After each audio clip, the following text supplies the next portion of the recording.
ఇప్పుడు ఈ హైడ్రా కూల్చడం ఎంతవరకు కరెక్ట్? ఇవ్వాలని చెప్పినా గదే ఉంటుంది. ఇక్కడ స్థానికులం కాబట్టి మేము ఇవ్వాలని చెప్పినా గదే మాట చెప్పగలుగుతాం. ఉంటున్నారు మీరంతా? మేము ఇక్కడ మేము పుట్టిపోయి పెరిగిందే ఇక్కడ, పుట్టి పెరిగిందే. ఈ పొలాలు మాయి, ఇవన్నీ పట్ట ల్యాండ్లు ఇవన్నీ అంత ఇక్కడ వాళ్ళమే. పట్ట ల్యాండ్లు మాయే. అంటే పట్టా ఉంది, రిజిస్ట్రేషన్ అంతా ఉంది, స్టేషన్ ఉన్నాయి, అన్నీ ఉన్నాయి.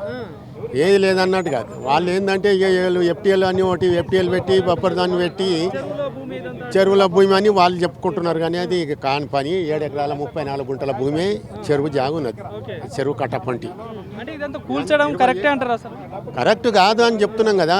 మేమేమి కట్టుకోవడం లేము కదా, ఎఫ్టీఎలకు అసలే జరగలేము కదా. మేము బొబ్బర్ జోన్లు అంటే కట్టుకునవచ్చు. ఎఫ్టీఎలకు అయితే 1 ఇంచుకు జాగ కూడా, 1 గజం జాగ కూడా గురి కాలేదు ఎఫ్టీఎల్ ఉన్నంత మటుకు. ఇంకా గవర్నమెంట్ ల్యాండ్ ఇంకా కింద ఉన్నది. అది 7 ఎకరాల 34 గుంటల భూమి, అది అట్లనే ఉన్నది. ఇంకా మాది ఉన్నంత ల్యాండ్ మాది ఒక్కరిదే 9 ఎకరాల ల్యాండ్ ఇలా. ఇంకా మా దాని కింద వేరే వాళ్ళది ఉన్నది.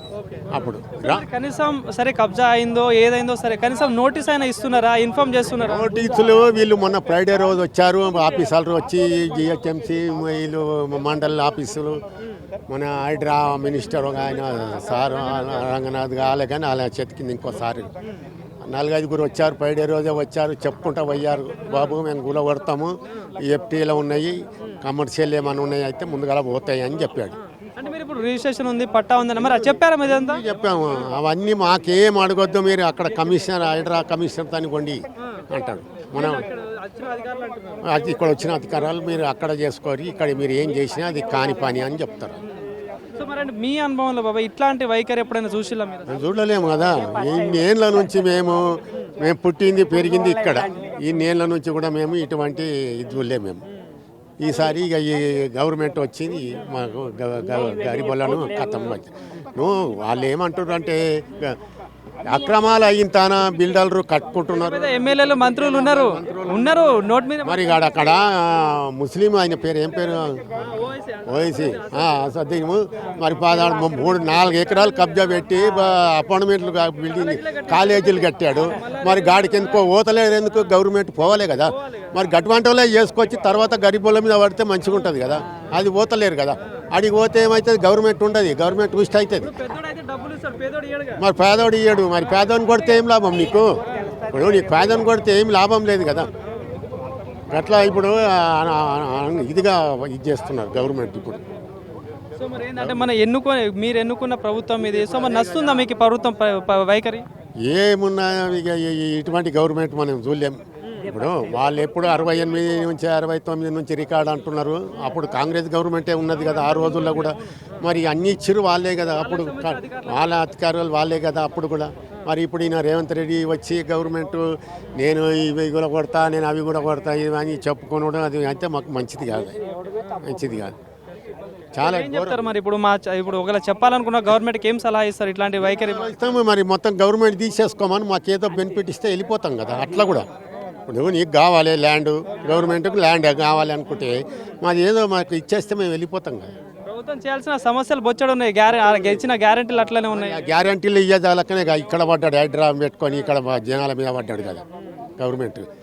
ఆడ రైతులు చచ్చిపోతున్నారు జనాలు.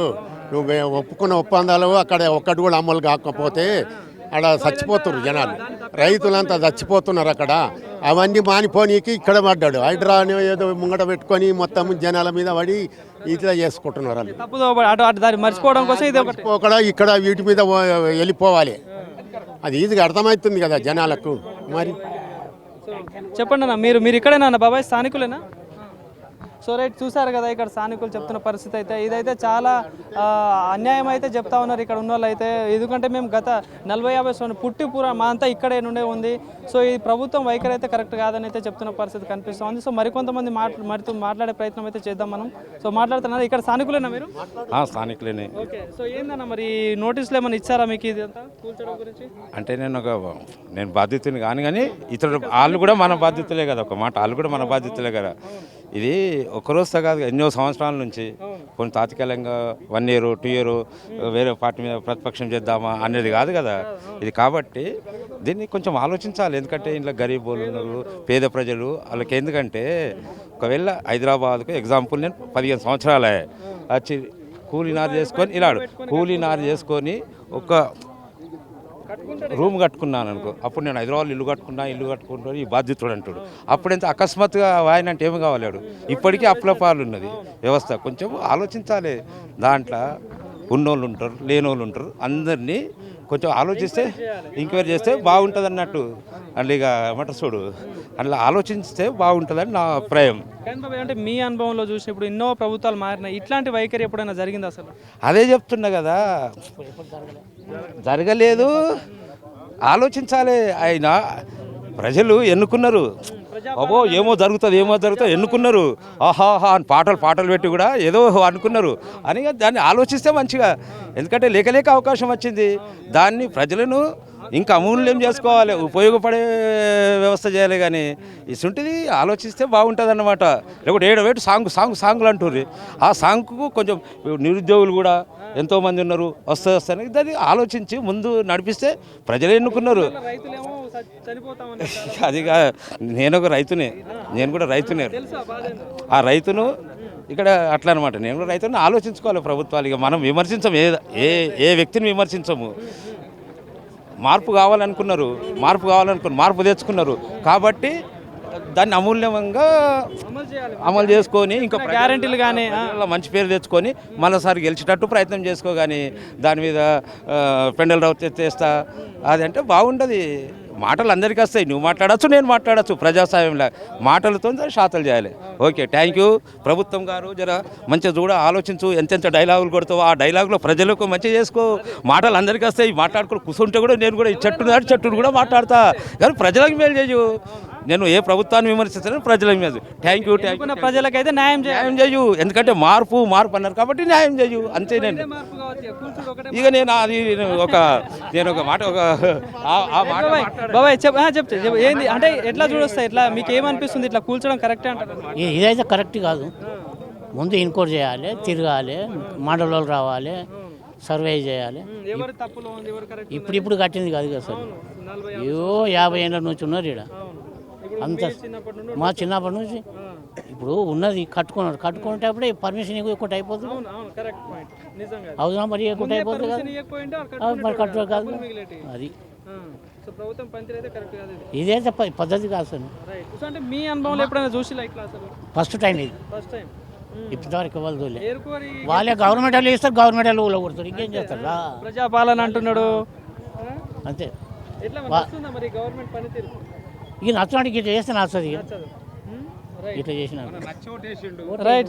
సో ఇది పరిస్థితి. సో చూసారు కదా, ఎవరిని అడిగినా కూడా ప్రభుత్వం మీద అయితే ఫైర్ అవుతా ఉన్నారు. సో ఏదైతే రేవంత్ రెడ్డి గారి పనితీరు అయితే అసలు కరెక్ట్ కాదు. ఇది ఏదైతే హైడ్రా మీరు కూలుస్తున్నారు కరెక్టే, పూర్వవైభవం తెద్దాం అనుకుంటున్నారు కరెక్టే. కానీ ఎంక్వైరీ చేయండి, ఎవరు తప్పుగా కట్టుకున్నారో, ఎవరు నిజంగా కట్టుకున్నారో ఎంక్వైరీ చేసి కూల్చండి అని చెప్పి కూడా స్థానికులు ప్రశ్నిస్తూ ఉన్నారు. వాడు బాకీలు తెచ్చి అక్కడ తెచ్చి ఇక్కడ తెచ్చి కష్టపడి చేసుకున్నాడు. ఇప్పుడు ఏమైనా ప్రాణం పోతే ఎవరు ప్రాణం కట్టిస్తారు? అది పిల్లలు కూడా. కానీ ప్రభుత్వం పనితీరు అంటే గతంలో ఎప్పుడైనా చూసిలా సార్ ఇట్లాంటి వైఖరి? ఎప్పుడైనా ఇన్ని ప్రభుత్వాలు వచ్చిపోయినాయి కానీ ఇట్లాంటి వైఖరి చూడలేదు సార్. ఇదే చింతల్లో దేవేందర్ గౌడ్ ఎమ్మెల్యే ఉన్నప్పుడు ఇదే ఒక బఫర్ జోన్ వీకర్ సెక్షన్ అంత ఇండ్లు అంత గవర్నమెంట్ వాళ్ళు 1 year 1.5 year first letter second letter అట్లా లెటర్లు ఇప్పించేసి లాస్ట్కి వాళ్ళు కాల్ చేయకపోతే మున్సిపల్ సిబ్బందితో 3-4 పొజిషన్ల మందిని అందరినీ పట్టుకొని సామాన్ అంతా వ్యాన్లలో వేయించి వాళ్ళ మున్సిపల్ ఆఫీస్లో గవర్నమెంట్ గోదాంలలో వేయించి కూలగొట్టారు. అది రూలు.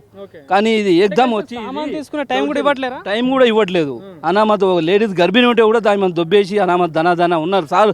లాస్ట్కు రేకులు ఆ సీకులు అవన్నీ కూడా కట్టించుకోవాలంటే ప్రాబ్లం అయితే అవన్నీ ఇచ్చిపెట్టుకోండి అంటే అవి కూడా ఇచ్చిపెట్టకుండా రూపాయి కూడా పెట్టి ఇంత సామాన్ కట్టుకున్నారు. 25 years కష్టం సార్. వంది 25 years వాన్ రెక్కల కష్టం.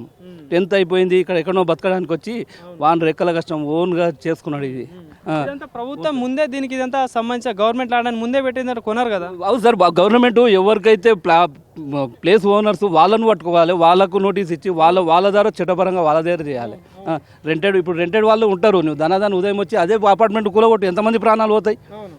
ఇక ఇంతమంది ఉన్నాయి లేని ఇడిచిపెట్టేసి ఇక బిజినెస్ చేసుకునేటువంటి చిన్న బిజినెస్ చేసుకునేటువంటి వాడిని కూలగొడితే వాంతులో ఒక 10 మంది లేబర్ 10-15 ఏళ్ళ నుంచి వాంతులో బతుకుతున్నారు.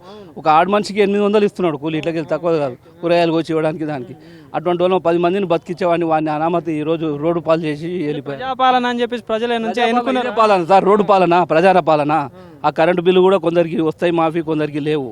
ఉన్నవానికి వచ్చినాయి, లేని వానికి లేవు. ఇదే ప్రజాపాలన మాఫీ.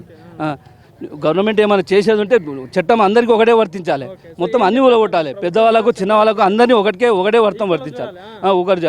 ఇప్పుడు ఈ నష్టపరిహారం ఎవరిని కట్టిస్తారో అది మీరు రిపోర్టర్స్ ఎవరు లేరు సార్, ఇక్కడ ఎమ్మెల్యే లేరు. ఒక ఎలక్షన్ అయితే మున్సిపల్ సిబ్బందితో అందరితో వచ్చి ఇల్లు తిరుగుతారు. ఇప్పుడు ఈ టైంలో ఇంతమంది ఉన్నారు, ప్రజా ఒక్కరు కూడా అడిగే వాళ్ళు లేరు. వచ్చి ధనధన వచ్చి అంత పోలీస్ ఇబ్బంది, పోలీసు వాళ్ళకి నేను అదే వచ్చి చెప్పాను ఆఫీసర్, చంపిపోండి సార్, చంపేసిపోతే అయిపోతుంది. వెనకటికి ఒక 40-50 ఇయర్స్ కింద రజాకార్ల జమాన్ ఉంటుండే, ఇప్పుడు కూడా అదే జమాన్ అయిపోయింది. రజాకార్లాగా వచ్చి అనామత్ చంపేసి తీసుకుపోయేటట్లే అయిపోయింది, కులగొట్టిపోతున్నారు. ఇది దౌర్జన్యం ఇది అని చెప్పాను నేను, అదే చెప్పాను. సో ఏం చెప్తారు ఇప్పుడు ప్రభుత్వానికి ఒకవేళ చెప్పాలనుకున్నా కూడా అయితే ఇంత ఘోరంగా అయితే భారీ ఎత్తున జరిగింది ఇక్కడ కూల్చివేతలు అయితే, సో ఒకవేళ చెప్పాలనుకుంటే ఏం చెప్తారు సార్? చెప్పాలి ఏం లేదు సార్, ఇప్పుడు ఇటువంటివి ఏమైనా మొదలు ఇన్ఫర్మేషన్ ఇచ్చి ఫస్ట్ లెటర్ 2-3 లెటర్లు ఇచ్చి బిజినెస్ వాళ్ళనే కానీ ఎవరైనా ఇంట్లో ఉన్న కానీ సామాన్ అవన్నీ కాల్ చేపియాలి. ఇది ఫస్ట్ అది ఎవరు అమ్మిండ్రు వాళ్ళని పట్టుకోవాలి ఫస్ట్ నుంచి. రియల్ ఎస్టేట్ యాక్షన్ తీసుకోవాలంటే దీనికి సంబంధించిన అధికారులకు ఎవరైతే రిజిస్ట్రేషన్ చేసే అధికారులను వాళ్ళను ఎవరైతే అమ్మిండ్రో వాళ్ళని పట్టుకోవాలి. కానీ ఇప్పుడు ఒక అపార్ట్మెంట్లో ఒక రూమ్ కొనాలంటే ఒక 25-30 సంవత్సరాలు ఉంటే కూడా కిరాయి కట్టలేని పరిస్థితిలో ఉన్నాం. ఇప్పుడు కూడా మేము రెంటెడ్ ఇంట్లో ఉన్నాము 25 ఇయర్స్ నుంచి. మా పిల్లలు పెద్దగా అయినారు, వాళ్ళ చదువులకు ఇబ్బంది అవుతుంది. వాడు చిన్న ఏజ్లో అంత కష్టపడుకుంటా అంత చేస్తే వాడిని అనామతి అలా రోడ్డు మీద చేస్తే వాని బాధ మేము చూడలేకపోతున్నాం. ఇదైతే ప్రభుత్వం చాలా ఘోరం.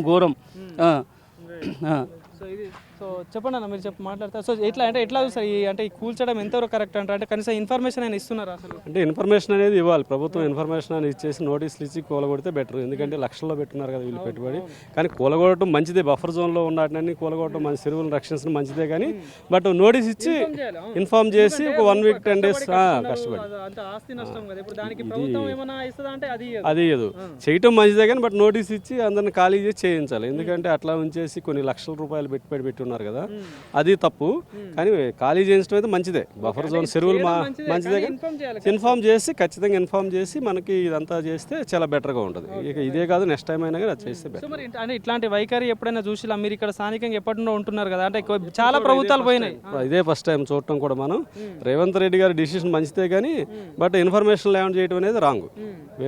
ఓన్లీ హైడ్రా అనేది పేదల మీదకి వస్తుంది, పెద్దల మీదకి పోవట్లేదని కూడా ఒక వార్తలు వినిపిస్తుంది, చెప్తా ఉన్నారు. ఈ స్థలాలన్నీ కబ్జా చేసిందే పెద్దలు కబ్జా చేసి ఉండేది పేదలు. అందుకని నోటీస్ ఇవ్వాలి, ఇన్ఫర్మేషన్ అనేది ఇచ్చి వాళ్ళు ఖాళీ చేసిన తర్వాత తీస్తే బెటర్. ఎందుకంటే వాళ్ళు చిన్న చిన్న సామాను అంతా సిల్లాజర్ అయిపోయింది, కష్టపడి కొనుక్కుంటా ఉంటారు వాళ్ళు, రూపాయి కష్టపడి కొనుక్కున్నారు. కాబట్టి అది ఇన్ఫార్మ్ చేసి ఖాళీ చేయించేసి ఒక 15-20 డేస్ అన్న టైం ఇచ్చేసి చేస్తే బాగుండేది. సో ఇది పరిస్థితి చూశారు కదా, ఇక్కడ చాలామంది అయితే స్థానికులు అయితే చెప్తా ఉన్నారు. సో చేయడం కరెక్టే కావచ్చు, కానీ కనీసం ఇన్ఫార్మ్ చేసి, ఎందుకంటే వాళ్ళు కష్టపడి కొనుక్కున్న సామాన్ ఇదంతా కనీసం ఇన్ఫార్మ్ చేస్తే వాళ్ళు దాన్ని కాపాడుకుంటారు, జాగ్రత్త పెట్టుకుని ఇక్కడ కాకపోయినా వేరే దగ్గరైనా ఉండే పరిస్థితులు అయితే వస్తూ ఉంటాయి. సో ప్రభుత్వం ఫర్దర్గా ఎప్పుడైనా చేసేటప్పుడు కూడా ఇలాంటి విషయాలలో కొంచెం జాగ్రత్త వహించి ఎవరైతే నష్టపోయిన వాళ్ళకు కూడా ఏదైనా వాళ్ళకి నష్టపరిహారం అని ఏదైనా కల్పించాలని చెప్పి స్థానికులు చెప్తున్న పరిస్థితి కనిపిస్తోంది. కెమెరా పర్సన్ కళ్యాణ్తో నవీన్, యోయో టీవీ, హైదరాబాద్.